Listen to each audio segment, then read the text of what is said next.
hadafka ugu weyn oo ay maanta fadhigii ra-iisul wasaaraha la yeeshay wasiirada kala duwan ka madaxda ah wasaaradaha ka tirsan amniga iyo cadaaladda waxay ahayd in isla arko isla fiiriyo qorshaha labada sano soo socota ay dowladda muhiimadda saareyso lana kala saaro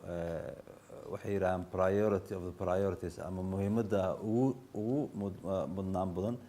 sanadkan soo socda oo 2019 iyo waxyaalaha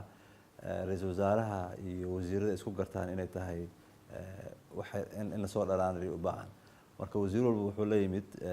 annagoo istusineynay ama isu barbardhigeynay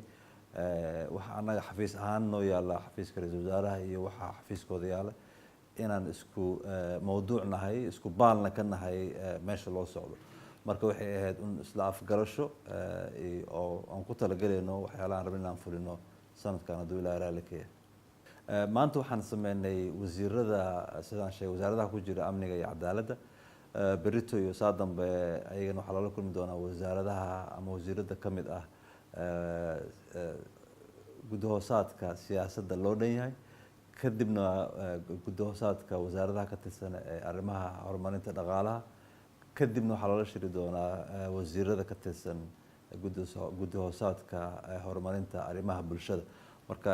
isla xisaabtanka saan u naqaanay oon u samayn jirnay oo wasiirada loogu wici jiray waxaan u bedelnay inaan ku saleyno tubihii ay dowladda ku dhisneed marka tubihiiba siday isu wataanba wasiirada loogu yeero si ay u aragno pictureka weyn ama musawirka weyn oo meesha loo socdo hadduu ilaahay